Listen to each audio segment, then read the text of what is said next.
guys, welcome to the channel Skillshare by Janu. Hit on the subscribe button. If you have any queries, ask me in the comment box. Today is the day 5 session of our SQL. అసలు table ఎలా create చేయాలి, ఈ DDL commands అంటే ఏంటో ఈ రోజు నేర్చుకుందాం. DDL data definition language. The language is used to create and maintain the database objects. అంటే డేటాబేస్లో మనం ఏదైనా టేబుల్ని క్రియేట్ చేయాలన్నా దాన్ని మెయింటైన్ చేయాలన్నా ఈ DDL లాంగ్వేజ్ అనేది మనకు బాగా యూజ్ అవుతుంది అనమాట. We can create, alter, rename, truncate, drop a table by using the DDL commands. మనం DDL కమాండ్స్ని యూజ్ చేసి మాత్రమే ఒక టేబుల్ని క్రియేట్ చేయగలం, దాన్ని ఆల్టర్ చేయగలం, దానికి రీనేమ్ ఇవ్వగలం, దాన్ని ట్రంకేట్ అండ్ డ్రాప్. ఈ మెయిన్ ఆపరేషన్స్ అనేవి చాలా ఇంపార్టెంట్ అనమాట. ఖచ్చితంగా నేర్చుకోండి. ఫస్ట్ థింగ్ వచ్చేసి create. It is use to create a table in the database. మనం డేటాబేస్లో టేబుల్ క్రియేట్ చేయాలి అంటే ఈ క్రియేట్ అనే ఆపరేషన్ని యూజ్ చేయొచ్చు. How to create a new table. మనం టేబుల్ని ఎలా క్రియేట్ చేయాలి, దానికి ఒక సింటాక్స్ ఉంటుంది అనమాట. ఈ సింటాక్స్ ఫాలో అయ్యి మనం టేబుల్ అనేది క్రియేట్ చేయొచ్చు. First create table name. అంటే టేబుల్ని క్రియేట్ చేస్తున్నాం కాబట్టి క్రియేట్ టేబుల్. ఆ టేబుల్కి ఒక name, table name bracket open. మనకి ఒక టేబుల్లో మల్టిపుల్ కాలమ్స్ ఉంటాయి కదా, లేదు నాకు సింగిల్ కాలం కావాలంటే జస్ట్ ఒక కాలం రాసి బ్రాకెట్ క్లోజ్ చేసి సెమీ కాలం పెట్టండి. లేదు నాకు ఆ టేబుల్లో మల్టిపుల్ కాలమ్స్ ఉన్నాయి కాబట్టి నేను మల్టిపుల్ కాలమ్స్ని స్పెసిఫై చేశాను. Column 1 data type of size constant. మనం ఎప్పుడైనా ఒక కాలంని డిఫైన్ చేసేటప్పుడు ఆ కాలంకి మనం ఇక్కడ ఒక చిన్న ఎగ్జాంపుల్ చూస్తాం. దానివల్ల అది ఎలా క్రియేట్ చేయొచ్చు, టేబుల్ ఎలా క్రియేట్ చేయొచ్చో మనకి ఇక్కడ ఈజీగా అర్థమైపోద్ది అనమాట. ఫస్ట్ ఏం చెప్పాను, క్రియేట్ టేబుల్ నేమ్. నేను ఒక టేబుల్ క్రియేట్ చేద్దాం అనుకుంటున్నాను కాబట్టి క్రియేట్ అనే కీవర్డ్, టేబుల్, ఇది టేబుల్ నేమ్. కస్టమర్ అనేది నా టేబుల్ నేమ్.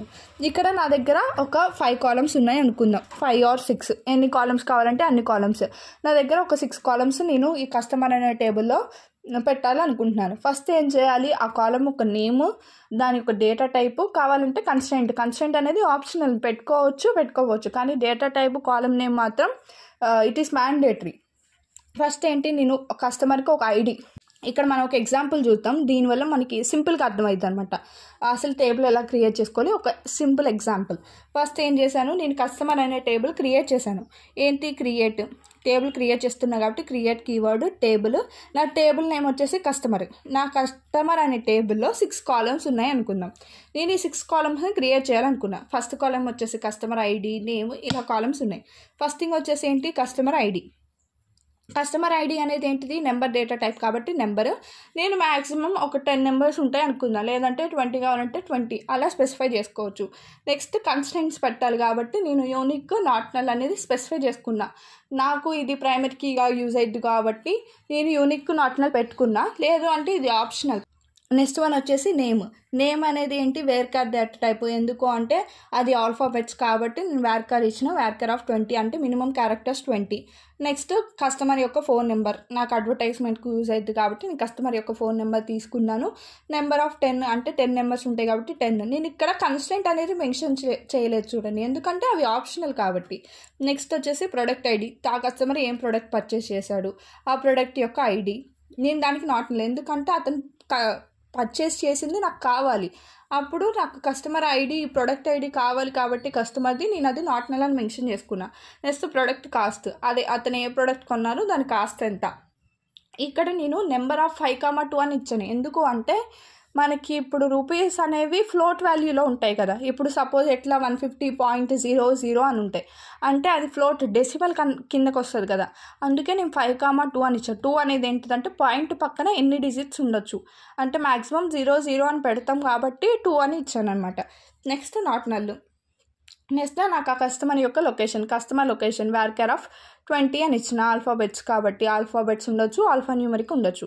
ఇది నేను ఒక టేబుల్ అనేది క్రియేట్. అప్పుడు డేటాబేస్లో ఎలా క్రియేట్ అయ్యిద్దంటే ఇలా క్రియేట్ అవుతుంది అనమాట. టేబుల్ నేమ్ వచ్చేసి కస్టమర్ ఐడి, నేమ్, ఇలా క్రియేట్ అయ్యిద్ది. ఈ స్పెసిఫిక్ రోస్ అనేవి మనం తర్వాత డిస్కస్ చేద్దాం. ఇప్పుడు ఈ కస్టమర్ అనేది number data type, unique, not null, ఈ డేటాని బేస్ చేసుకొని మనం ఇన్సర్ట్ చేయాలి. లేదు అంటే వాల్యూస్ అనేవి ఇన్సర్ట్ అవ్వవు అనమాట. ఇది టేబుల్ క్రియేషన్. నెక్స్ట్ సేమ్ నాకు ఇలాంటి టేబులే ఇంకొక టేబుల్ కావాలి, కానీ నేను మళ్ళీ కస్టమర్ ఐడి, దాని యొక్క డేటా టైప్, మళ్ళీ కన్స్టెంట్స్ ఇలాగా రిపీటెడ్గా రాసుకోకుండా ఒక సింపుల్ ట్రిక్ ఉందన్నమాట. ఏంటి అంటే create table name as select star from table name. ఈ యాజ్ అనే కీవర్డ్ ఆల్రెడీ మనం అలియాస్ నేమ్లో యూస్ చేసాం. ఈ క్లాస్ అనేది కంప్లీట్గా డిపెండెంట్ ఆఫ్ ప్రీవియస్ క్లాసెస్ అండి. మీరు అవి చూస్తే ఈ క్లాస్ అనేది డీటెయిల్డ్గా సింపుల్గా అర్థమైపోయింది. మనం యాజ్ అనేది ఇప్పుడు 2 నేమ్స్ ఉన్నాయనుకో, నేను ఆ కాలంకి వేరే నేమ్ మార్చాలి అనుకున్నప్పుడు యాజ్ అనేది యూస్ చేస్తాం. సపోజ్ ఇక్కడ ఏముంది, క్రియేట్ టేబుల్ నేమ్ కదా, create table employee as select star from EMP అనే టేబుల్ని నేను ఎంప్లాయీ టేబుల్గా ఇంకొక డూప్లికేట్ టేబుల్ క్రియేట్ చేయాలి అనుకుంటున్నా. అప్పుడు ఈఎంపీ అనే టేబుల్ ఎలా క్రియేట్ అయింది, ఎంప్లాయీ టేబుల్లా క్రియేట్ అయింది. ఇక్కడ 2 టేబుల్స్ ఉంటాయి. ఈఎంపీ టేబుల్కి డూప్లికేట్ టేబుల్లే ఎంప్లాయీ టేబుల్. అర్థమైందా? Same it copies all the characters of one table to the another table. అంటే ఒక టేబుల్లో ఉన్న క్యారెక్టరిస్టిక్స్ అన్నీ ఇంకొక టేబుల్లోకి కాపీ అవుతాయి అనమాట. సేమ్ ఇక్కడ ఎట్లా అంటే ఈఎంపీ టు ఎంప్లాయీ, లేదు అంటే ఇంకొకటి సేల్స్ టు సేల్స్ ఎగ్జిక్యూటివ్, అలాగా డిఫరెంట్. వేరే నేమ్, ఇప్పుడు ఇక్కడ కస్టమర్ ఉన్నాడు, వేరే వాళ్ళ దగ్గర అతన్ని ఏమంటారు, సపోజ్ పర్చేజ్ చేసే పర్సన్ని క్లయింట్ అనొచ్చు. ఇప్పుడు కస్టమర్ టేబుల్ని నేను క్లయింట్ టేబుల్గా కన్వర్ట్ చేయాలి వేరే నేమ్తో అనుకున్నప్పుడు, నాకు సేమ్ కావాలి అనుకున్నప్పుడు డూప్లికేట్ టేబుల్ క్రియేట్ చేసుకోవచ్చు క్లయింట్ అనే నేమ్తో. అప్పుడు ఇది బాగా యూజ్ అవుతుంది అనమాట. ఇలాగే డూప్లికేట్ టేబుల్ ఏమవుతుంది, మొత్తం డేటా కూడా కాపీ అవుతుంది కదా. నాకు అట్లా డేటా కాపీ అవ్వద్దు, జస్ట్ నాకు టేబుల్ ఒకటే కావాలి అనుకున్నప్పుడు మనం ఏం లేదు, సేమ్ సింటాక్స్, జస్ట్ ఇక్కడ select star from table name దగ్గర వేర్ 1=2 అని యాడ్ చేయాలి. ఈ 1=2 అనేది ఏం చేసిద్దంటే it will restrict the data from one table to the another table. అంటే ఒక టేబుల్లో ఉన్న డేటా అనేది వేరే టేబుల్కి కాపీ చేయదనమాట. జస్ట్ టేబుల్ అనేది డూప్లికేట్గా క్రియేట్ అయ్యింది కానీ అందులో ఉన్న డేటా అనేది రాదు. అప్పుడు మనం ఇది యూస్ చేయొచ్చు. ఇప్పుడు ఇక్కడ ఏం నేర్చుకున్నాం, టేబుల్ ఎలా క్రియేట్ చేయాలో నేర్చుకున్నాం. దానికి డూప్లికేట్ టేబుల్ ఎలా క్రియేట్ చేయాలి, ఆ డూప్లికేట్ టేబుల్లో డేటా లేకుండా ఎలా క్రియేట్ చేయాలో ఇప్పుడు మనం క్రియేట్లో 3 డిఫరెంట్ టైప్స్ నేర్చుకున్నాం కదా. నెక్స్ట్ టాపిక్ వచ్చేసి alter. Alter is used to change the structure of a table on existing database object. Most often a table without deleting the table existing data. అంటే సింపుల్గా చెప్పాలి అంటే మనం టేబుల్లో ఉన్న డేటాని మాడిఫై చేసుకోవాలి అంటే ఆ టేబుల్లో ఉన్న డేటాని డిలీట్ చేయకుండా ఉన్న డేటానే మాడిఫై చేసుకోవాలి అనుకున్నప్పుడు ఈ ఆల్టర్ అనేది యూజ్ చేయొచ్చు. ఈ ఆల్టర్ వల్ల మనకి చాలా యూజెస్ ఉన్నాయి, అందులో కొన్ని తెలుసుకుందాం. ఫస్ట్ ఏం చేయొచ్చు అంటే, ఇప్పుడు ఆల్రెడీ నా దగ్గర టేబుల్ ఉంది కదా, ఆ టేబుల్లో నేను ఇంకో కొత్త కాలంని యాడ్ చేద్దాం అనుకున్నా. సపోజ్ ఇక్కడ కస్టమర్ టేబులే ఉంది, నేను ఆ కస్టమర్ టేబుల్లో ఇంకొక కాలంని యాడ్ చేద్దాం అనుకున్నా. అప్పుడు ఏం చేస్తా, యాడ్ కాలమ్ అంటే ఇప్పుడు నేను ఇక్కడ ఆల్టర్ అని పెట్టి మాడిఫై చేయాలి అనుకుంటున్నాను కాబట్టి ఆల్టర్ టేబుల్ నేమ్. నెక్స్ట్ మనకు ఒక కాలంని స్పెసిఫై చేసుకోవాలి అంటే ఎట్లా, column name, data type of size, constant, ఇది పక్కా ఇది అందులో అయినా ఉంటుంది. మనం కాలంని క్రియేట్ చేయాలి అనుకుంటే, ఆ కాలంని మాడిఫై చేయాలన్నా, ఆ కాలంని క్రియేట్ చేయాలి అనుకున్నా ఈ data type of size, constant అనేది మ్యాండేటరీ అనమాట. అప్పుడు అంటే కన్స్టెంట్ ఆప్షనల్, ఒకరిని కాలం స్పెసిఫై చేసుకోవాలనుకుంటే ఇది పెట్టుకోవచ్చు. యాడ్ అంటే నేను కాలంని యాడ్ చేస్తున్నా కాబట్టి యాడ్ కాలం నేమ్, దాని యొక్క ఆ కాలంకి వచ్చిన డేటా టైప్ కానీ సైజు లేదంటే కన్స్ట్రెయింట్. ఇదే సింపుల్ సింటాక్స్. ఆల్టర్ చేసుకున్నా అంటే నేను కాలంని యాడ్ చేసుకున్నా కాబట్టి ఆల్టర్ దేన్ని చేస్తున్నా, టేబుల్ని. ఏ టేబుల్ని, ఆ టేబుల్ నేమ్. ఏం చేస్తున్నా, యాడ్ చేస్తున్నా కాబట్టి యాడ్. ఏ కాలంని యాడ్ చేస్తున్నావు, ఆ కాలం డేటా టైప్, దాని కన్స్ట్రెయింట్. Simple syntax. ఇంకా ఏం చేద్దాం, నేను ఆల్రెడీ కాలం యాడ్ చేసిన కానీ అక్కడ మిస్టేక్ పడింది, నేను ఇప్పుడు దాన్ని మాడిఫై చేయాలి అనుకుంటున్నా. అప్పుడు ఏం చేస్తావు, modify the existing column data type or size. Data type అనేది ఇప్పుడు నెంబర్ డేటా టైప్ని వాల్యూర్ అని పడింది. అప్పుడు ఏం చేస్తావు, ఆల్టర్ టేబుల్ నేమ్, మాడిఫై. ఏ కాలంని మాడిఫై చేసుకున్నావో ఆ కాలం నేమ్, దాని యొక్క డేటా టైప్, ఆ సైజు, కన్స్టెంట్. అంటే నువ్వు ఏది మాడిఫై అనుకున్నావో దాన్ని ఇక్కడ స్పెసిఫై చేస్తే ఇది అక్కడ రీప్లేస్ అయిపోయింది అనమాట సింపుల్గా.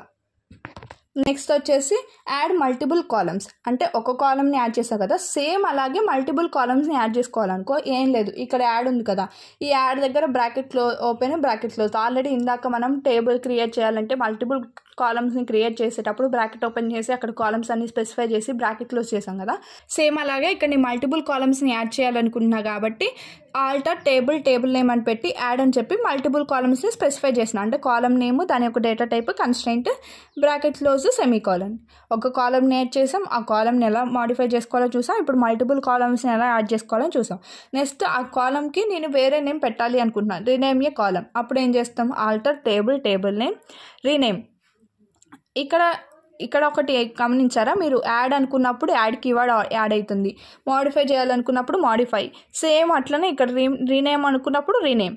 కాలమ్ ఏ కాలమ్ని రీనేమ్ చేసుకోవాలనుకున్నా, old column name to new column name. Suppose ఇక్కడ నాకు కాలమ్ నేమ్ వచ్చేసి ఈ నేమ్ ఉంది, ఈ నేమ్ టు ఎంప్లాయీ నేమ్ చేయాలనుకున్నా. అప్పుడు ఏం రాస్తా, alter table name, rename column ఈ name to employee name. Simple.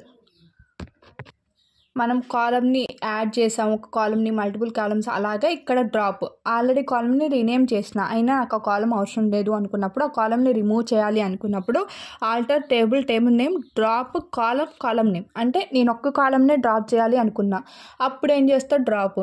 లేదు నేను మల్టిపుల్ కాలమ్స్ని డ్రాప్ చేయాలి అనుకున్నప్పుడు bracket open bracket close. Same అంతే, సింగిల్ కాలమ్ అయితే ఆ కాలమ్ని స్పెసిఫై చేయండి. లేదు మల్టిపుల్ కాలమ్స్ ఉన్నాయంటే బ్రాకెట్ ఓపెన్ చేసి కాలమ్స్ రాసి బ్రాకెట్ క్లోజ్ చేసి సెమీకాలన్ పెడితే అయిపోద్ది. సేమ్ ప్రాసెస్ అన్నిటికీ. లేదు నేను కన్స్ట్రెయింట్ యాడ్ చేసుకోవాలి అనుకుంటే same, alter table name, add constraint. దేనికి కన్స్ట్రెయింట్ యాడ్ చేస్తున్నావో దానికి రాస్తే సరిపోతుంది, ఆ కాలమ్ నేమ్. ఇప్పుడు నేను ఒకటి కన్స్ట్రెయింట్ యాడ్ చేయాలనుకున్నా, ఇప్పుడు ఏం చేద్దాం, ఆల్టర్ టేబుల్ నేమ్ వచ్చేసి employee, add constraint, primary key అనేది ఒకటి యాడ్ చేసుకుందాం అనుకుంటున్నా. దేనికి, ఇప్పుడు నాకు ఎంప్లాయీ ఐడి అనేది ఆల్రెడీ అక్కడ ఎగ్జిస్ట్ అయి ఉంది, దాన్ని నేను ప్రైమరీ కీగా యాడ్ చేసుకోవాలనుకుంటున్నాను, ఎందుకంటే డేటా రిట్రీవ్ చేసుకోవాలి కదా. అప్పుడు నేను కన్స్ట్రెయింట్ని కూడా ఇలా యాడ్ చేసుకోవచ్చు. లేదు నేను ఆ కన్స్ట్రెయింట్ నాకు వద్దు, నేను ఆ కన్స్ట్రెయింట్ని డ్రాప్ చేయాలి అనుకుంటున్నాను, రిమూవ్ చేయాలి అనుకున్నప్పుడు డ్రాప్ కన్స్ట్రెయింట్ పెడితే సరిపోతుంది. ఇది ఆల్టర్ యొక్క ఆపరేషన్స్ అనమాట. ఏం చేసినాం, సింగిల్ కాలమ్ని క్రియేట్ చేసాం, సింగిల్ కాలమ్ని క్రియేట్ చేసాం. ఫస్ట్ థింగ్ వచ్చేసి ఏం చేసినాం, సింగిల్ కాలమ్ని క్రియేట్ చేసినాం ఒకటి. ఆ తర్వాత దాన్ని మాడిఫై చేసినాం. ఆ తర్వాత మల్టిపుల్ కాలమ్స్ చేసినాం. ఆ తర్వాత రీనేమ్ చేసినాం. ఆ తర్వాత డ్రాప్ చేసినాం. ఆ తర్వాత కన్స్ట్రెయింట్ని ఎలా యాడ్ చేయాలో చూసినాం, కన్స్ట్రెయింట్ ఎలా డ్రాప్ చేయాలో చూసినాం. ఇవి main 7 operations. Same syntax, easy గుర్తుపెట్టుకోవచ్చు. నెక్స్ట్ వచ్చేసి రీనేమ్. ఇది కూడా DDL కమాండే. రీనేమ్ అంటే ఏం లేదు, ఇప్పుడు ఆల్రెడీ ఇక్కడ ఆల్టర్లో కూడా మనం రీనేమ్ యూజ్ చేసినాం కదా, ఆల్టర్ కీ వర్డ్ యూజ్ చేయకుండా జస్ట్ రీనేమ్ రాసి old table name to new table name. ఇక్కడ ఏంటి, కాలమ్ నేమ్ రీనేమ్ చేసుకోవాలి అంటే alter table name, rename old column name to new column name రాస్తాం కదా. ఇక్కడ నేను టేబుల్ నేమ్ మార్చాలి అనుకుంటున్నా కాబట్టి rename old table name to new table name. Next వచ్చేసి ట్రంకేట్. నెక్స్ట్ వన్ వచ్చేసి truncate. This command is used to remove all the data present in the table permanently but the structure of the table remains same. అంటే truncate చేసినప్పుడు ఏమవుతుంది అంటే ఆ టేబుల్లో ఉన్న data అంతా ఎరేజ్ అయిపోయింది అనమాట. ఎరేజ్ అయిపోయింది కానీ ఆ టేబుల్ అనేది అలాగే ఉంటుంది. ఇప్పుడు ఎంప్లాయీ టేబుల్లో different types of rows columns ఉన్నాయనుకోండి, మనం ట్రంకేట్ చేసినప్పుడు ట్రంకేట్ టేబుల్ నేమ్ అంటే ఆ టేబుల్ నేమ్ స్పెసిఫై చేసి మనం ఆ టేబుల్ని ట్రంకేట్ చేసినప్పుడు అందులో ఉన్న డేటా అంతా ఎరేజ్ అయిపోద్ది. కానీ మనం డిస్క్రైబ్ టేబుల్ కొట్టినప్పుడు ఆ టేబుల్ కనిపిస్తుంది, ఎంప్లాయీ టేబుల్ అనేది విజిబుల్ అవుతుంది, కానీ అందులో ఏం డేటా అనేది ఉండదు. అది ట్రంకేట్ యొక్క బెనిఫిట్.